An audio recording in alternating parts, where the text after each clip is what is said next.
Herkese selamlar. Bugün özgeçmiş hazırlarken dikkat etmeniz gereken 3 şey değineceğiz arkadaşlar.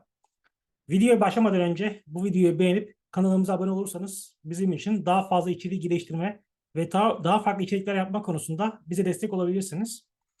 Şimdi ilk olarak bu 3 maddeyi değinmeden önce şunu söylemem gerekiyor arkadaşlar.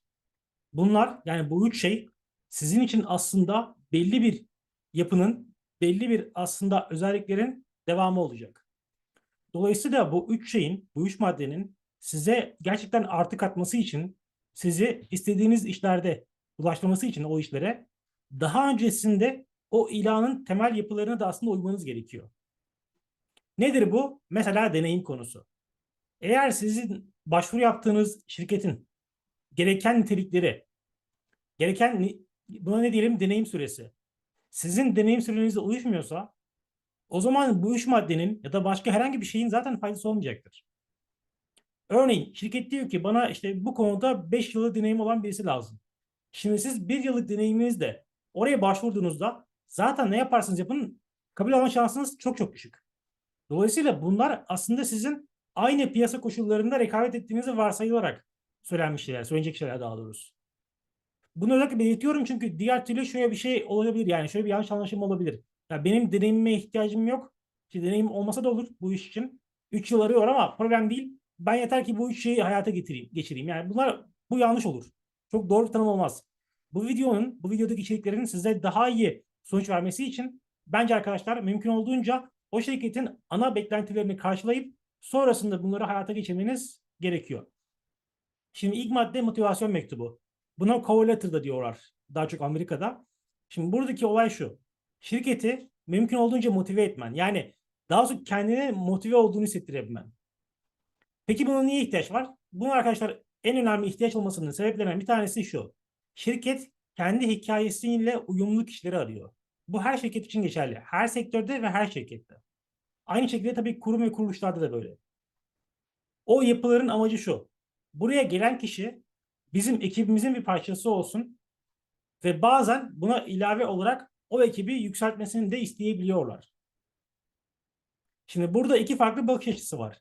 Ya var olan işleyen bir yapının parçası olacaksınız ya da veya diyelim buna bazen ilave de istenebiliyor. O ekibi daha yukarı taşıyan bir mekanizmanın parçası olacaksınız. Bunların her birini arkadaşlar bence halihazırda iyi bir araştırmayla görebilirsiniz. Evet, KOBİ'lerde bu biraz daha zor. Özellikle böyle internette çok fazla isimleri yoksa hangisine daha uygun olduğunu görmeniz biraz zor olabilir.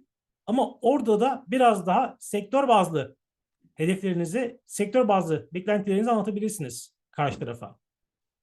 Şimdi burada en çok yaşanan sorunlardan bir tanesi de şu oluyor. Özellikle de biraz daha böyle iş arama sürecindeyseniz ya hocam iyi de hani ben her sektöre, her firmaya ayrı motivasyon mektubu yazacağım diyebilirsiniz. Çünkü buradaki en önemli bileşenlerden bir tanesi bu işin kişiselleştirilmiş olması.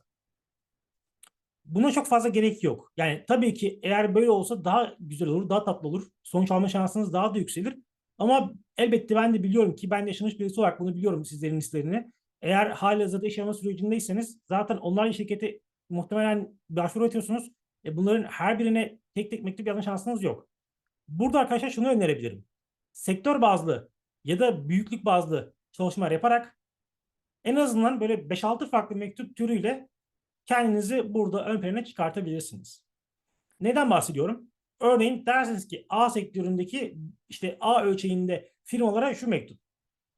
İşte bu sektördeki büyük firmalara başvurursam bunu atacağım. Bu sektördeki küçük firmalara başvuru yaparsam bunu atacağım. İşte şu sektördeki şu firmalara şunu atacağım gibi en azından 5-6 farklı mektupla ki bu da ortalama 3-4 saat sürer. Hani çok büyük bir zaman harcamazsınız bence. 3-4 saat içerisinde sizi daha yukarı taşıyacak, daha da farklılaşacak mektupları bence hazırlayabilirsiniz. Şimdi burada büyük firma, küçük firma ayrımı niye var? Çünkü bütün yapıların sizden beklentisi farklıdır. Şimdi sizin fark yaratmanız, içsel motivasyonunuzun yüksek olması küçük bir firma için daha nispeten KOBİ'lerde heyecan yaratabilir. Der ki ya bu çocuk ya da bu kız hevesli bizi yukarı çıkartabilir. Ama büyük firmalarda bu biraz endişe verir İK'da. Der ki ya hani bunun beklentisi yüksek. Bu burada yani gelmez buna diyebilir. Ki bunu ben de yaşadım açıkçası. Yani bazı kurumsal şirketlerde şu geri bildirimi almıştım mezun olduğum dönemde. Ya tamam, senin çok fazla motivasyonun var, beklentilerin var ama hani burası sana uymaz. Yani bir sene sonra burada sıkılmaya başlarsın diyorlardı mesela. O yüzden ben de ne yaptım? Biraz daha mesela bir kobi firmasıyla başladım iş hayatıma. Çünkü orada daha fazla inisiyatif alabiliyordum. Aslında mektubu hazırlarken biraz siz de bunu görebileceksiniz. Yani ben aslında hangi ölçekte bir şirkette görev almak istiyorum? Benim çalışmak istediğim ortamda neler daha ön planda olmalı? Bunları da aslında yazarak daha iyi öğreniyorsunuz. Bu da biraz konuyla ilgili, biraz konunun dışında bir genel kültür olsun. Yani yazmak arkadaşlar her zaman sizin kendinizi tanımanızı, beklentilerinizi yönetmenizi çok daha kolaylaştıran bir unsur olacaktır. Bunu motivasyon mektubunda iş dünyası için düşünebiliriz. Bunun akabinde bir başka önemli unsur referanslar. Şimdi bunu network olarak da çevirebiliriz. Halk dilinde torpile de uyarlayabiliriz. Ama şimdi bu ikisi arasında şöyle bir ayrım var. Torpil ve network arasında. Bizim istediğimiz şey sırf birilerinin tanıdığı olduğumuz için işe alınmak değil. Ama bizi işe alabilecek kriterlerde tanıdıklarımızın olması elbette işimizi daha da kolaylaştırır ve var olan bilgimizi daha değerli hale getirir. Şimdi şöyle bir şey var arkadaşlar. Bilgi zaten aşağı yukarı hemen herkeste belli bir seviyede var. Yani şirket senden diyor ki benim bu iş için beklentim mesela 10 birim olsun. Zaten yeni mezun olan herkeste eğer o kitleye yönelik bir meslekse o 10 birim bilgi var, tamam mı? O zaman seni diğer kişilerden, Ali'den, Ayşe'den, Fatma'dan, Hüseyin'den ayıran unsur ne? O zaman başka unsurlar işte devreye giriyor. Ya şirketin beklentilerine uygun olarak daha yukarı çıkartacaksın. Ya tanıdıkların olacak. Onlar sana kefil olacaklar.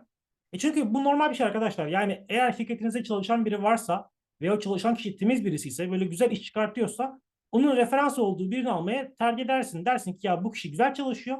Bu kişi güven oyu verdiyse bu kişi de iyidir. Kafamız rahat eder. Bu önemli bir histir. O konfor alanını hissetmek önemlidir şirketlerde. Dolayısıyla bizim mümkün olduğunca başvuracağımız şirketlerde referanslarımızın olması bizi birkaç tık yukarı çıkartacaktır. Peki bunu nasıl yapacağız? Bunu bence şöyle, bizim LinkedIn videolarımız var. Onları da bence izleyin mutlaka bu videodan sonrasında. Arkadaşlar sizin mümkün olduğunca üniversite sürecinde öğrenciyken ya da yeni mezunken aslında hemen her sektörde, her firma büyüklüğünde birilerini ekleyip onlarla bir bağınızın olması gerekiyor LinkedIn'de. Ve bu iş arama süreçlerinde o insanlarla diyalog kurup bu sayede bir çalışma yapabilirsiniz. Ha tabii bu direkt bu şekilde bence olmaz, iyi bir sonuç vermez. Bunun öncesine inşa etmeniz gerekiyor. Nedir bu? Mesela bunları da anlattık aslında o videoda ama şöyle özetleyebilirim çok kısa. Yani insanlara mesela bağlantılarınıza LinkedIn'de bayramlarda, seyranlarda, işte doğum günlerinde vesaire mesaj atın kısaca. İşte tebriklerinizi iletin.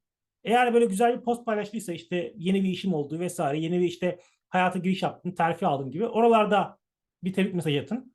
Bu şekilde o insanlarla temel seviyede de olsa bir bağlantınız olsun. Yani ne oldu? Yarın öbür gün baktınız işte falan şirket işe alım yapıyor. Orada böyle bir kişi var. Bu şekilde onlarla daha üst seviye bir bağlantı oluşturabilirsiniz.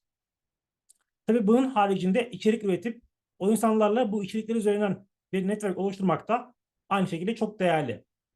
Bizim buradaki amacımız şu değil. Yani referanslarım çok dolu gözüksün. İşte böyle Ali ile ala mükemmel insanlar olsun. Böyle bir derdimiz yok. Yani yazarsın staj yaptığın şirketin genel müdürünü yazdın oraya. Abi ne işe yarayacak ki? Yani özellikle de eğer o staj yaptığın şirketin başvurduğun şirketle hiçbir ilgisi yoksa oradaki İK'cı için bu neden bir önem arz etsin? Yani senin referanslarının bir genel müdürün olması o kişi için nasıl bir mesaj verebilir ki? Orada mümkün olduğunca o şirkete uygun referansların olması gerekiyor. İşte kişiselleştirilmiş CV o yüzden önemli. Yani sen mesela örnek veriyorum A sektöründeki bir şirkete başvuru yaparken B sektöründeki hiç alakası olmayan bir işte sektörden yaptığın deneyimin referansı bir işine yaramayacak. Çünkü karşı taraf için bir anlam ifade etmiyor. Evet tamam o kişi işte şu sektörde bilgi sahibi olabilir. O sektörde kendisini geliştirmiş olabilir. Ama bizim yaptığımız iş farklı. Bizim büyüklüğümüz farklı. Bizim ölçeğimiz farklı. Dolayısıyla bana benim ölçeğimi bilen kişilerden aldığım ve birkaç cümle içeren referans olması gerekiyor. Bu yüzden işte LinkedIn'i sürekli olarak uzun vadeli kullanmak önemli. Eğer sen o şirketten birilerini tanıyorsan ve onlarla bir bağlantı kurduysan, onlar sana bir takım referans yazıları yazdıysa işte o zaman gerçekten aldığın referans yazısının bir kıymeti olur. Çünkü oradaki İK'cı der ki evet bu kişiye alırsa bir şey, bu kişi bana şunları şunları sağlarmış. Bunu bilmek önemli arkadaşlar. Ve bunun için de mümkün olduğunca işe girmeden önce LinkedIn'i bir süre bu bağlantı konusunda kullanın. Ha, diğer referansların hiçbir önemi yok. Yani staj yaptığın yer, işte önceki çalıştığın şirket, üniversitedeki akademisyenlerin elbette hepsinin önemi olabilir ama ben biraz daha pragmatik bir bakış açısıyla bakıyorum. Yani faydacı bakıyorum olaya. Bana nasıl bir fayda sağlayacak o referansların? Profesörün sana referans mektubu yazmış. Tamam, olabilir. Sen derslerin çok çalışmış birisindir. Ortalaman 4 üzerinden 3,95'tir. Ve bütün derslerin çok iyidir. Ama bu bir işveren olarak bana anlam ifade etmiyor. Yani derslerine çalışıyor olman senin benim sektörümde de bana istediğim faydayı üreteceğin anlamına gelmiyor arkadaşlar. Yani bu ayrımı yaparak ilerlemek bence çok kıymetli. Üçüncü ve son nokta ise sosyal medya, içerik pazarlaması. Şimdi şöyle bir şey var. Rekabet çok fazla, zaten biliyorsunuz bunu. Yani sizin başvurduğunuz bir şirkete muhtemelen aynı anda onlarca, bazen yüzlerce kişi başvuruyor. Ve bunların çoğu da zaten direkt eleniyor. Bu konuda algoritmalar var. O algoritmaya atıyor CV'yi muhtemelen İK görevlisi. Özellikle biraz daha büyük çaplı şirketlerde algoritma zaten yarısından çoğunu eliyor. Kalan yarısında da o İK uzmanı, iş alım sorumlusu, artık her kim varsa bu konuda bakıyor. Diyor ki mesela bu kişi neciymiş mesela, daha önce neler yapmış. Eğer bunun çok önemi yoksa diyor ki acaba işte neler paylaşıyor bu konuda vesaire. Şimdi sosyal medya şu yüzden önemli. Yani şey, fotoğraflarınız çok güzel çıkmış gibisinden bir şeyden bahsetmeyeceğim tabii ki. Orada işinizle ilgili neler paylaşıyorsunuz? Bence bu noktada mutlaka henüz öğrenciyken ya da yeni mezunken halihazırda işinize dayalı bir sosyal medya kanalınız olsun arkadaşlar. Sadece işinizle ilgili fikirleriniz, okuduğunuz yazılar, işte görüşleriniz, beklentileriniz, bunları paylaştığınız bir kanal olsun. Çünkü burası aslında bir nevi sizin için portfolyo gibi olacak. Mesela burada işte Behance iyi bir örnek olabilir. Nedir mesela Behance? Bugün işte mimarlıkta, grafik tasarımda bildiğiniz üzere zaten pek çok öğrencinin, yeni mezunun kullandığı bir portfolyodur. Buradaki amaç ne? İşte buradaki amaç yarın öbür gün bir yerlere girerken işe alımda vesaire buraya bir kaynak göstermek. Hani bak ben bunları yapabiliyorum ya da bu dünyayı, bu trendleri biliyorum mesajını vermektir. İşte bu sosyal medyadaki amacımız da bu. Özellikle Twitter daha uygun buna bence. Fikir ifade platformu olduğu için. Ama Instagram'da da olur, Facebook'ta da olur, LinkedIn'de de olur. Olabilir, sorun değil. En azından o konuyla ilgili neler bildiğinizi, neler hissettiğinizi, neler düşündüğünüzü karşıdaki insana daha güzel ifade edebilirsiniz diye düşünüyorum sosyal medya sayesinde. Çünkü o iş görüşmesi maksimum yarım saat sürecek ve bu yarım saatte zaten yarısı dev klasik şeylerle konuşulacak. İşte ne bekliyorsun? İşte önceki iş yerinden ayrıldıysan niye ayrıldın? İşte biz sana ne katabiliriz? İşte çalışma koşullarımız şunlar. İşte peki biz size dönüş yapacağız. Bunlarla geçiyor zaten. Ama sosyal medya kanalında o sektöre dair görüşlerini, düşüncelerini çok daha geniş bir yelpaze sunabiliyorsun insanlara. Bu sayede seni işe almayı düşünen ya da bu konuda kararsız kalan kişiler yine az önce belirttiğimiz o konfor alanı konusu, evet diyecek, ya hani bu kişiyi ben işe alırsam gerçekten şu konularda kafam rahat olur. Bunun akabinde tabii bir diğer fırsat da şu. Sosyal medyada tanıştığın pek çok kişi de sana iş imkanı geliştirebilir. Bugün artık iş dünyasının dinamiklerinden birisi bu arkadaşlar. Yani pek çok sektörde pek çok yönetici artık işe alımlarını işte kariyer siteleri ya da diğer mecralardan değil de kendisi direkt buluyor. Bakıyor mesela Twitter'da, Instagram'da kimler var bu konuda içerik üreten. Diyor ki tamam, bu kişi gerçekten bir şeyler paylaşıyor, biliyor, vizyoner bir insan. Ben bu kişiyi işe alayım. Ya da üniversite öğrencisiyken stajyer olarak alayım diyor mesela. Şimdi bütün bunlar aslında kariyer yönetiminin biraz daha farklılaştığını gösteriyor bize. Ha, burada yine az önceki noktaya, bu işe alım konusuyla ilgili bir şeyden bahsedeyim. Yani bu şu demek değil. Artık kariyer işte siteleri, iş bulma siteleri gereksiz gelecek. Böyle bir şeyden bahsetmiyorum. Pasta büyüyor. Yani artık çok daha fazla şirket var. Çok daha fazla işe alım gerekiyor. Dolayısıyla sadece kariyer siteleri, sadece iş bulma siteleri olmayacak. Çünkü farklı ihtiyaçlar var. Onlar devam ediyor. Onlar kendilerince başka bir büyüme yoluyla ilerleyecekler. Ama tabii ki onların yanına pazara yeni dilimler de eklenecek. Pastaya yeni dilimler eklenecek. Dolayısıyla sizler bu noktada pek çok farklı mecrayı, pek çok farklı kanalı bir arada kullanabilirsiniz diye düşünüyorum. Ve sosyal medya kanallarını aynı şekilde iş bulma süreçlerinde CV'nize eklediğiniz zaman Bence emin olun arkadaşlar. Özellikle biraz daha böyle vizyoner, sosyal medyaya, işte dijital dünya açık şirketlerde bunun meyvesini göreceğinizi düşünüyorum. Bunu söylüyorum çünkü ben de yaşadım bu durumu.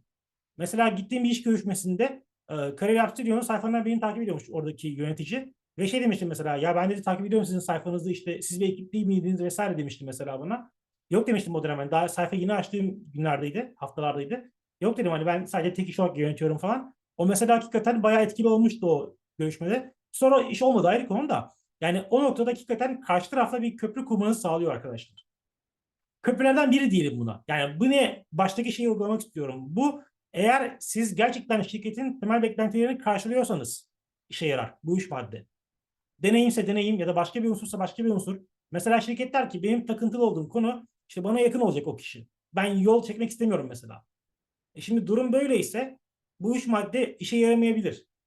Ha, bence yolu bu arada geçer. Hani uzakta bile olsanız bu üç maddeyi karşılıyorsanız yine işe alırsınız ama deneyim konusunda bir şey diyemeyeceğim. Benim anlatacaklarım genel olarak bu şekilde arkadaşlar. Bunların haricinde eğer bu konularla ilgili sorularınız, yorumlarınız olursa bize her zaman yorum kısmından ulaşabilirsiniz. Yorumlara bakıyoruz, sürekli okuyoruz, inceliyoruz.